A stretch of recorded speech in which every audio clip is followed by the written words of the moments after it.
I, Isaac, take thee, Rebekah. This is Kendall Bryan Hunter. I'm the author of the book Consider My Servant Job, published on Cedar Fort, and this is 1, 2, 3. Come follow me, get to the point, where I try and cover the come follow me lesson in under 15 minutes. We don't take roll. The teacher never shows up sick. None of the excuses. I'm here. Bring your own refreshments. I never say I spaced it. And let's get ready to cover this fun topic. This is actually one of the easier, half of it's easy, half of it's a little bit complicated. So I started with chapter 24, and this is the marriage of Isaac to Rebekah. And the point is that covenant marriage is just really essential. This is what's going on. We all have copies of the family proclamation. Mine it was over here somewhere. I can't read. Yeah, never mind. You know what it looks like. So Abraham is just worried about his son Isaac getting married to perpetuate the covenant. Because if you remember that before the flood, this is one of the problems, that you had people marrying outside the covenant, and marriages and families were getting corrupted because they're getting married and having children. But it's one thing to have children, another thing to rear them correctly and teach them in the nurture and admonition of the Lord. That's an expression from Paul, but also Enos uses it in the Book of Mormon. And so Abraham sends a servant out to, yes, this is an arranged marriage. So it's interesting is that the servant, they make an oath, and there's a little Joseph Smith translation. Again, can't stress highly enough getting a copy of the Community of Christ Bible with all the Joseph Smith translations in there. It's just much easier to read instead of flipping through the bottom. So they make an oath, and the servant goes out to Abraham's relatives to find a wife. And it's interesting, in the book of Josephus, Josephus makes the point is that one of the things is that the servant shows up there, and there's all these damsels there. And this is a little bit different than it reads in the Bible, but the servant's problem is like, okay, I'm seeing all these ladies here at the well, which is the right one? So he begins praying. It's very interesting. As he's praying, before he finishes praying, he sees Rebekah, and Rebekah does something interesting. She volunteers to water his camels. And watering his camels is kind of like feeding a hippopotamus, a bunch of camels. This is a very labor-intensive thing. This isn't something that's like, oh, okay, I'll just help you cross the street, or quick run over to the store to get you something. This probably took up maybe 1 or 2 hours for her to do that. But that's actually interesting. Her willingness to be a servant, to help people out, and that was one of the signs where he was able to recognize, okay, this is the lady who's going to marry Isaac. So they go back there, they meet the family. And this isn't like the abductions like you read about in other places. They went through the procedure, the customs, due process, as it were. And they meet the family, they explain themselves, they tell the story again, and he offers some of the dowry, some of the gifts as exchange. And then she quickly goes off with the servant to meet Isaac. And it's interesting was when they meet Isaac, Isaac's out in the field meditating. And that's kind of an interesting lesson, is that taking up time to calm down and slow down and to meditate. People get this workaholic or projectaholic stuff, and that's actually counterproductive. You can just burn yourself out. You have to slow down and stop and think about what you're doing. So they get married. This is section Roman numeral 2. And it's an unusual pregnancy again. That's one of the things, you're just seeing all these unusual pregnancies, and it highlights a very unusual pregnancy with Mary had with the Savior. That's like, hey, pay attention, because the pregnancy stuff. And there's a woman angle to the history, and sometimes it gets glossed over. So Rebekah, feels the babies kicking a lot each other, and she asks her husband, and she goes and prays to the Lord. The Lord tells her two things. One, that there's 2 nations in here. Not 2 chemicals, not 2 fetuses, not 2 tissues, but not 2 people, but 2 nations. And the second thing is that the elder will serve the younger. And this is also another unusual thing. As you remember the principle of primogeniture, where the eldest son inherited stuff. And I am actually the third born in my second son, third born in the family. So I always like paying attention to this, because that's what happened with Nephi. Nephi was the younger son. But you had the problem with Laman and Lemuel just thought that they were supposed to rule over Nephi, and that was actually a driving issue in Nephite history, is that the Lamanites always thought that they were supposed to rule over the Nephite because of the primogeniture, but the Lord said, no, I'm changing this around, so revelation trumps cultural and custom and tradition. So they're born, and Esau's born first, and his name's Harry. And the younger one is Jacob, who grabs his heel, and that was a sign. It doesn't mean anything to us, but it meant something to them in the past. And his name is Jacob, our Usurper. He kind of grabs him. And you think about the heel with Lucifer bruising Christ's heel and Christ bruising Christ's head. There may be some connection there. I don't know. It's a little bit vague. You understand this with the Old Testament. So they're born, and then one thing you notice after is the favoritism arises. Is that Jacob, Isaac likes East. Sorry, all these names are getting a little bit confused here because I'm trying to do this as quickly as possible, so I'm not wasting your time with extraneous comments. So Isaac favors Esau, and Rebekah favors Jacob, and you kind of see that favoritism in the family. That's another voice of authenticity in the Old Testament.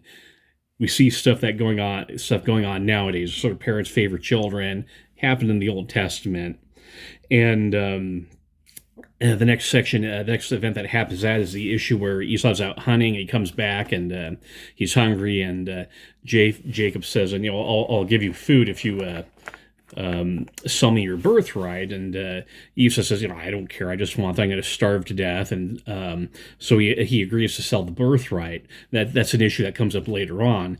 And so some people think, well, why isn't he just generous? And this is one of the things I don't know. He could have gotten his own food. He's a grown up, and kind of the idea that he was about ready to pass out and water, I need food, and Jacob was taking advantage of him. That may not necessarily be true, because you know how Laman and Lemuel got kind of whiny and exaggerating, and this is the worst thing, and I have a hard life, and everything's yucky, and we're suffering, and Esau just may have been a complainaholic. We just don't have enough information, and sadly, the Joseph Smith translation and Josephus don't give us a lot of cool information that would help round this out like I did with the previous lesson. So you have chapter 26. That's sort of an interlude. There's the famine. You have the issue of the wife napping again, as opposed to the custom and due process involved with the arranged marriages.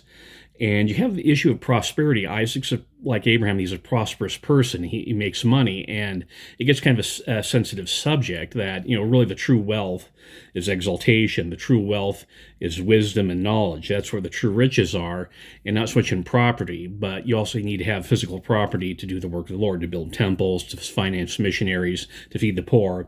A poor person cannot feed another poor person. You need someone rich. And that's what it talks about in 4th Nephi, chapter 1, verse 23, this expression, prosperity in Christ. So there's riches and wealth, and this is something that you can study now. Elder Dallin Chokes a couple years ago gave a talk about the prosperity gospel, and I'll put a link to it in the bottom there, and it'd be helpful to review that. Sometimes you get bluffed, sometimes you don't, but it's not name it and claim it, and that you get in some other denominations that God needs you to be wealthy, but it's just not. God's not Santa Claus. He's not going to stick stuff in your Christmas stocking to fill your list. It's a lot more complex and individualized dynamic there. But there's also principles of prosperity and wealth. Like if you remember the old teachings of the President of the Church manuals, Brigham Young, Heber J. Grant, Spencer W. Kimball. Brigham Young founded the state of Utah. Heber J. Grant, Spencer W. Kimball were both bankers, and so they teach about principles of prosperity and wealth. And you can study this in the much ignored topical guide with the Bible. It's a lot easier now, so you don't have to flip pages. You just tap on links, and it's just a snap of your fingers like George Jetson. Don't forget it. I mean, someone's already done the legwork for us. It's just for us to tap, read the link, tap and read the link, and tap and read the link, and also take notes there. But there's principles of prosperity that are helpful for us to understand. The next is the well thing, where you have fighting over wells. Remember, it's a very arid country. Wells are life, wells are survival. And again, you have Isaac being very conciliatory like his father. He said, okay, let's just work to a solution, not vengeance, not demand tribute. Let's just solve the problem and restore fellowship. And the last thing is that Esau marries outside of the covenant, and it was a grief to his parents. And that is a slow drum roll up to the very somewhat troubling and problematic chapter. And sadly, the Joseph Smith translation doesn't help us out here, Josephus and stuff.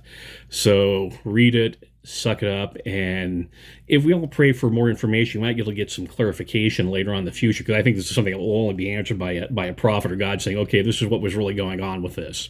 So it's how Jacob gets the birthright away from Esau.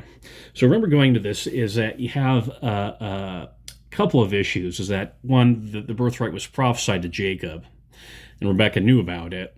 The second thing is that Esau sold the birthright to Jacob, so he did not have legal title. Now, I don't know what the property laws were back then, and I don't want to impose American legal structure upon the Old Testament. That's a good anachronism fallacy. Another thing, too, is that he married outside of the covenant, so he really didn't care about the birthright. And that enough alone would disqualify him, because you need to have a willing heart, and you need to be obedient.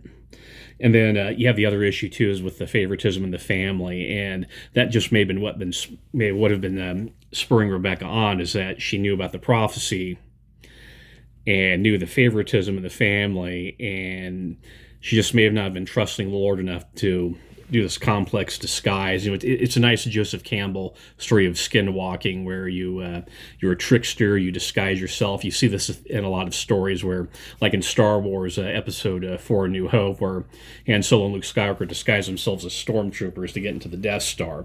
It's kind of a theme you read about, and you'll see it in the Book of Mormon, where Nephi disguises himself as Laban, and then Benaniah appears in disguise. So it's a motif in there, and it just seems really fishy. And like I said, I don't have a good answer for you. And, you know, this just may have been a negative example where people just were not trusting the Lord enough. Also, this may have been a warning thing. Okay, look, yeah, don't be manipulative in marriage. Because what could have happened is Esau could have had something that happened to later on with Jacob, when he wanted to pass on the birthright to Ephraim and Manasseh, is that Joseph brought his children there. And what happened is crossed his hands and wanted to give the blessing to Ephraim. And Joseph said, no, you're supposed to get it. This could have been a last-minute thing, but they didn't trust the Lord enough, or Rebekah didn't trust the Lord enough to have it. No good answer. Those are some possibilities.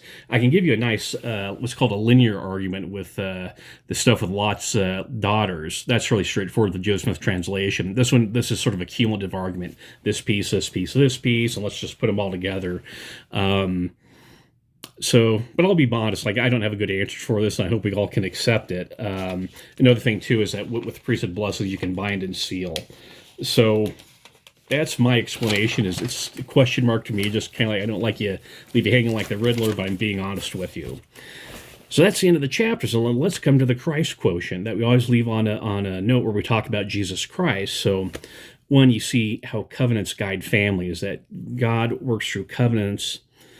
If people make covenants, and this is not a commitment. We don't make commitments. We make covenants, and we get converted.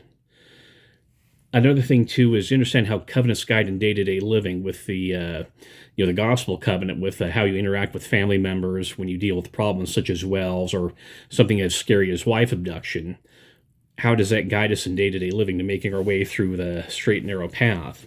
Another issue is with trusting with the Lord. I mean, the Lord would have gotten the birthright to the right person without a lot of the shenanigans and monkey business, and I hope you don't get offended with that expression, because like I said, this is what it looks like dealing with the text, but we also know there may be more information out there. That article of faith about the Bible being true as far as it's translated correctly. So if you read something funny in the Bible, just have that as part of a filter that your mind goes through. We also understand the importance of the priesthood in governing families, that you have revelation and there's a priesthood order. This isn't chaotic. God has a plan for families. And the last thing is that covenant marriage is how we come unto Christ. And as always, that's the point. Come unto Christ is the point of all this. Thank you, and have a blessed Sunday.